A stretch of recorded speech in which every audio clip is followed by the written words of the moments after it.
بسم الله الرحمن الرحیم. سلام مردم، بنده های خوب خدا، هم نفس های یاد خدا. الهی که حالتون خوب باشه، سلامت و تندرست باشید و الهی که ما رو هم از دعای خیر خودتون محروم نفرموده باشید و از این به بعد هم همینطور برای خدمتگزاران خودتون در برنامه یاد خدا شبکه قرآن سیما دعا بکنید که انشالله بتونیم اونطور که شایسته و بایسته هست و در شأن شما هست ما بتونیم خدمت بکنیم در این برنامه.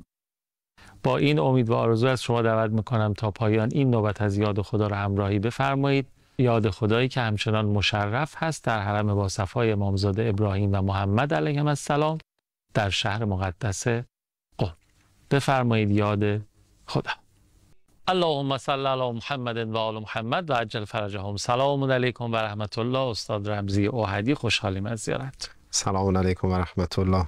بنده ارادت خودم رو به جناب عالی، دوستانمون و همه بینندگان محترم تقدیم میکنم و برای همه شما سلامتی از خدای بزرگ میطلبم. زنده باشید. ما برای شما خیلی ممنونم که بازم قدم رنجه کردین و قبول زحمت. ما سراپا گوشیم تا بازم از جهاد برامون بگین و از نکته ها و موضوعات که در جهاد هست از نگاه قرآن و امیرالمومنین. بله جناب قوامی، سابقه جهاد و جریان حق و باطل از قدیم الایام بوده. از زمان قابیل و حابیل شروع شده. تو آیه 146 سوره مبارکه آل عمران هم به این قدیمی بودن این جهاد و جنگ بین حق و باطل هم اشاره شده و که ای من نبی قاتل معه بیون کثیر. عده زیادی بودن که در گذشته تو این جریان حق و باطل جهاد کردن و این مسیر ادامه داره و جهاد هم فرقی نمیکنه که درونی باشه که در جلسه قبل گفتیم جهاد با اهل بغی، یعنی با کسایی که تو جامعه مسلمین اختلاف و درگیری درست میکنن، و جهاد با بیرون که کفار هستن، با داخلیا منافقین که امام علی رو به عنوان شاخص این رفتار سیاسی اجتماعی و نظامی تو جریان جنگ نهروان برای دوستان تو جلسه قبل تفصیلش رو گفتیم که با اهل بغی یعنی نهروانیات جنگید. نهروانیات همه مسلمان بودن و پینه بسته بودن و اهل تلاوت قرآن و اینا. و خلاصه این جنگ این چنینی بوده. امام علی علیه السلام در ارتباط با به اصطلاح جهاد یه نکته لطیفی از ایشون نقل شده که قیس غلام حضرت بوده. میگه که تو جنگ صفین بعد از اینکه نماز مغرب رو خوندیم کنار کوهی بودیم، دیدیم یک پیرمردی مجسم شد جلوی امیرالمؤمنین صلوات الله علیه و به امیرالمؤمنین علی علیه السلام عرض کرد آقا. حضرت فرمودن بله. گفت آقا اینایی که دارن با شما می جنگن اگر بدونن چه عذابی و چه بلایی به سر خودشون دارن در میارن، هر آینه دست از جنگ میکشیدن. و اینایی که در کنار شما دارن جهاد میکنن اگر میدونستن چه پاداش و جزایی منتظر اینا هست، حاضر بودن که بند وجودشون و گوشت تنشون رو با قیچی تکه تکه کنن، اون پاداشایی که به جهادگر قراره بدن. پس ببینید این جایگاه بلند جهاد. در قرآن کریم 4 نوع جهاد مطرحه. یکی جهاد با نفسمونه که در سوره شمس اومده. یکی جهاد با مال، مکررم در قرآن اومده، جاهدوا فی سبیل الله به اموال و انفس. تازه اموال اوله. بله اموال انفس. 2-3 مورد هست که اول انفسه، ولی بقیه بیشتر جاها من یه بار نگاه کردم اموال. بله. هم خیلی نکته قابل تأمل. یه بار بررسی میکردم دیدم 2 مورد یا 3 مورد بحث انفس اول، مال بعده، ولی تقریبا در 12 تاش اموال اول اومده. یکی جهاد با ماله، یکی جهاد با جانه که خب میرن جبهه شهید. یکی دیگه جهاد تبیین و تبلیغه که این خیلی اهمیت داره. تو قرآن هم آیه داریم برای جهاد تبیین و تبلیغ. آیه 52 سوره مبارکه فرقان خداوند به رسول الله صلی الله علیه و سلم میفرمایند که جهاد کن جهادن کبیرا، یعنی جهاد خیلی بزرگ. جناب آقای قوامی، چون سوره مبارکه فرقان در مکه نازل شده، همه آقایون مفسرین میگن، شیعه و سنی میگن منظور تبلیغ و جهاد تبلیغی و جهاد تبیینه و صفت کبیر داده، یعنی از اون جهادهای دیگه مهمتره. چرا؟ چون اگر این نباشه شما مالتو نمیدی، تبیین میکنی، مردم رغبت پیدا میکنن. وقتی شما تبلیغ بکنی مردم میرن جبهه. وقتی شما تبلیغ کنی، توضیح بدی، طرف میفهمه جهاد با نفس یعنی چی. و اینا رو نگی که اونا شکل نمیگیره. بله. پس زیر شاخه اصلی چیه؟ جهاد تبیینه. تو تمام اون سه تا جهاد دیگه ریشه به جهاد تبلیغی برمیگرده. و این آیه 52 سوره مبارکه فرقان چرا بحث جهادن کبیرا رو ما اینجا میگیم جهاد تبلیغیه؟ چون سوره فرقان تو مکه نازل شده. پیغمبر در مکه نیروی نظامی نداشته که بخواد جنگ نظامی بکنه. پیغمبر تو مکه چیکار میکرده؟ تبلیغ میکرد. پس ما در ارتباط با جهاد تبلیغی تو قرآن آیه داریم و با صفت کبیرا اومده، یعنی خیلی بزرگ. حالا اگر جهاد تبلیغی و تبیینی نباشه، اون جهاد با نفس پیش نمیاد، جهاد تو میدانم پیش نمیاد، جهاد با مالم پیش نمیاد. حالا جهاد بابی از بابهای بهشته که برای اون کسی که جهاد میکنه اون در مخصوصیه، یعنی عزت ابدی. این نکته اول امام علی میفرماید. نکته دوم اینه که تو همین جامعه ای که ما داریم الان زندگی میکنیم، اگر ما در دنیای امروز همین الان یا تاریخ چند سال قبل، چند صد سال قبلمون نگاه بکنیم، هر کجا که آیین مراجع تقلید اومدن وسط جهاد دفاعی رو فتوا دادن، جامعه مسلمین نجات پیدا کرد از شر ظالما. 1911 قاصد محمد کاظم یزدی صاحب کتاب اروة الوثقی که یک کتاب فقهی است، ایشون هم از استوانه‌های علم فقاهت بودن. بله البته ایشون کتابای دیگه هم داره، ولی اروة الوثقی شو دیگه همه آقایون طلبه میشناسن و مرحوم شیخ عباس قمی هم چند جلدش رو ترجمه کردن. حالا کاری ندارم. مرحوم قاصد محمد کاظم یزدی 1911 میلادی فتوای مقابله با نیروهای نظامی ایتالیایی رو داد. چرا؟ چون ایتالیا حمله کرد به سرزمین لیبی رو نجات داد. آقا جهاد اینه، حریم جامعه حفظ میشه، هتک نمیشه. حالا برمیگردیم به این فرمایش مولا علی صلوات الله علیه. آقا اگر جامعه مسلمین جهاد درش نباشه، شما باید آماده این باشی که لباس خاری و مذلت و بیچارگی رو تن کنی. دوباره انگلیس حمله کرد، همه عراق فعلی. بله. قاصد محمد تقی شیرازی فتوای جهاد داد.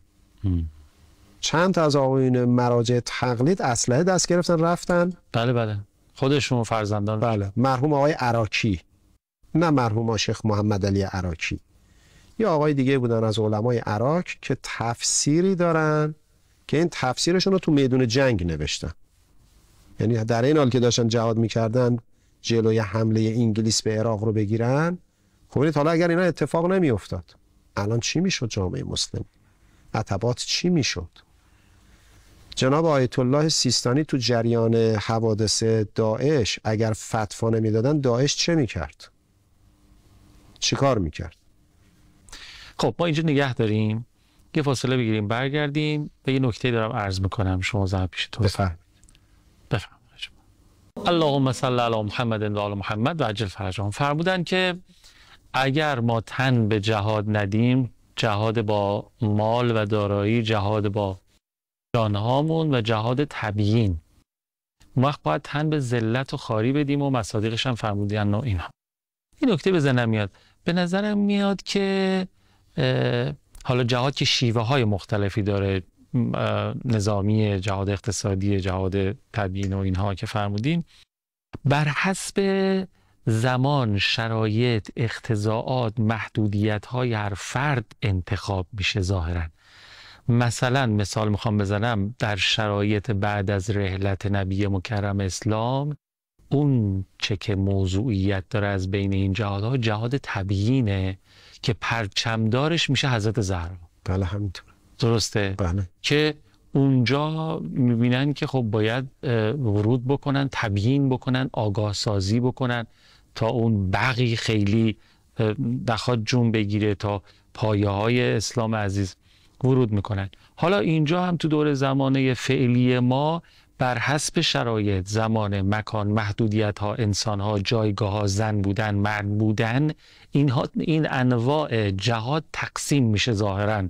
یه کسی هست تو فضای رسانه خب تو فعالیت داره، اصلا امکان حضور در میدان نبرد نداره، خب یه کسی میاد جهاد مالی میکنه، یه کسی میبینه تریبون داره، آقا فرمودن آقا کسی که تریبون داری میتونی.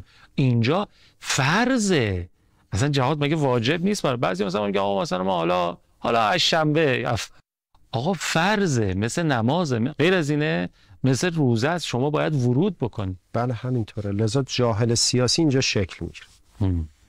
ببینید این جهاد تبیین اینجاست، اصلا دیگه نیازی به توپ و تانک هم خیلی نیست، خیلی لذا راحت. اینکه کی پشت این سلاح نشسته مهمه، چه تفکری. آره این جنگ نرمی که آقا سالهاست گفتن به ادبیات مختلف و در مقابله با اون استفاده از جهاد تبیین، اینجا موضوعیت. فاجعه بارترشو بگم، تو جریان جنگ جمل امام علی علیه السلام لای کشته ها داشت راه میرفت. 13,000 نفر از سپاه مقابل کشته شد، 5,000 نفر هم از یاران امام علی. امام علی لای کشته ها راه میرفت، دید پسر مقداد جز سپاه جملیاس و کشته شد. حضرت فرمودن اگر پدر این زنده بود کار این پسر به اینجا نمیرسید. یعنی اون پدر اگر بود راهنماییش میکرد. آره. یعنی ببینید ما مشکل داریم تو بیان. متاسفانه ما تو بخش بیان عبرت‌های تاریخی، نشانه‌گذاری‌های تاریخ سیاسی اسلام خیلی نکات برجسته‌ای داریم که امروز به کار ما میاد. ولی خب کمتر هم بهش اشاره میشه. حالا اینجا بحث به جریان جنگ جمل کشیده شد، باید دوستان این کتاب رو به عنوان یک نشانه خوبی معرفی بکنم. این کتاب رو به نام اخبار جمل نوشته ابی مخنف. ابی مخنف سال 157 از دنیا رفته، 157 قمری. البته یه کتابی هم جناب شیخ مفید داره به نام جمل. این کتاب تقریبا 30-40 سال پیدا شده. یه مقداری هم انتسابش مرددن بعضیا که به جناب شیخ مفید برمیگرده، یعنی علی حالا هر دو تا کتاب خوبیه. ابی مخنف که یکی از مشاهیر در حوزه بله مال جناب شیخ مفید رو عرض کردم. برای همین ما بایستی تو جریان سازی های سیاسی به این نکته توجه داشته باشیم و چشممونم دنبال ولی امر باشه. یه داستان خیلی زیبایی از جناب مالک اشتر هست. تو جریان جنگ صفین مالک اشتر داشت می جنگید. یه لحظه نگاه کرد دید امام علی نیست، خیلی ناراحت و دلواپس شد. به غلامش برگشت گفت برو امام علی رو پیدا کن، اگه پیداش کنی تو رو آزادت میکنم. اینم رفت گشت و اومد گفت امام علی فلان نقطه وسط لشکر داره می جنگه. بعد مالک اشتر رسید به امام علی. امام علی ازش پرسید که مالک چی شده، چرا رنگت پریده؟ ابراهیم شهید شده؟ یعنی پسرت شهید شده؟ گفت نه آقا شما رو گم کردم. چشمش دنبال ولیشه. ما تو جامعه امروز نیاز به رهبر داریم، اطاعت از رهبر که تو جلسات قبل گفتیم. مالک اشتر امام علی رو تو جنگ یه لحظه گم کرد، رنگش پرید به حدی که امام علی گفت پسرت شهید شده؟ گفت نه آقا شما رو گمت کرد. ببین چه حالی تو صورتش، چه حالی بوده که امام علی فهمید پسرت؟ نه شما رو گم کرد. شما رو گم کردم. بعضی از ما هم امام زمان رو گم کردیم، ولی امر خودمون هم گم کردیم. دنبال یه عده تو جامعه سیاسی امروز خودمون افتادیم که اینا سابقهشون سابقه واقعا منحطیه. یعنی ما میبینیم اینا خیرخواه ملت نیستن، دیدیم به ملت رحم نکردن. لذا اگر کسی هوشیاری سیاسی نداشته باشه تمام ظرفیتاش از بین میره. ببینید علمش، مالش، جانش رو جایی خرج میکنه جناب قوامی که نباید خرج کنه، تو جریان باطل داره خرج میکنه. و ما به این میگیم جاهل سیاسی. جاهل سیاسی یعنی چی؟ جاهل سیاسی یعنی نمیتونه حق رو تشخیص بده، بعد اون موقع میره تمام ظرفیت‌های خودش رو در اختیار جریان باطل قرار میده، خودش رو میچسبونه به فلان بافت سیاسی. خب تو یه عمر دنبال یه جریان سیاسی بودی که بعدها یا متوجه میشی یا متوجه نمیشی. خسارت دنیا و آخره. چرا گم کردی امامت رو؟ چرا مثل مالک که گفت آقا من شما رو گمت کردم، رهبر و پیشوای خودت رو گم کردی. جناب قهرمان ملیمون آقای شهید سلیمانی به ما چه پیغام داد؟ رضوان الله گفت آقا گوشتون به دهن رهبری باشه. حضرت آیت الله حسن زاده آملی با اون همه تألیفات و مکاشفات جمله رو فرمودن. گفته گوشتون به دهن ایشون باشه. چون که ایشان گوششون به دهان امام زمان. اینا دیگه مورد وثوق ما هن دیگه. بله. دیگه ما به اینا که نمیتونیم شک بکنیم که یک عمر منزه و زیبا زندگی کردن، به شما هم دارن توجه میدن که آقا کجا برو نری تمام ظرفیتات میشه باطل. لذا اونایی که تو جنگ جمل اومدن بعد از این که کشته شدن، امام علی به جنازه هاشون نماز خوند چون مسلمان جاهل بود. اما حضرت امیر صلوات الله علیه به کشته های صفین مال دشمن نماز نخوند. خب حالا من هوشیاری سیاسی ندارم. اول نهج البلاغه ترجیبند کلمات امام علیه السلام، همون 30-40 تا خطبه اول، رکن گفتاری حضرت مولا امیرالمومنین، ترجیبند کلمات امیرالمومنین حول همینه که آقا شما آدمایی هستید که بگو جاهل سیاسی هستید، هر چقدر من به شما میگم تکون نمیخورید. حضرت شروع میکنه برای اینا جهاد تبیین که اینا رو از جهل سیاسیشون خارج کنه که آقا شما چرا انقدر بی‌تفاوتید، چرا انقدر نسبت به مسائل سیاسی اجتماعیتون ناآگاهید. حالا بعضیاشون گوش میدن، بعضیاشون گوش نمیدن، بعضیاشون لبیک گفتن، بعضیاشون هم لبیک نگفتن. حضرت با این دستاندازهای متعددی مواجه بوده و حضرت امیر اینم مظلومیتشه، با اون علو درجات بین اینا گیر کرده. خیلی ممنونم از فرمایشات تأمل برانگیز شما، عبرت انگیز شما و مثل همیشه شیرین و دلچسب و کاربردیتون. اجرتون با حضرت امیر انشالله. هوامی نداریم. سلامتی وجودتون. زنده باشید. همینطور شما. علی زیبایی هر سرنوشت است، اگر الگو شود عالم بهشت است. یا حق. خدا.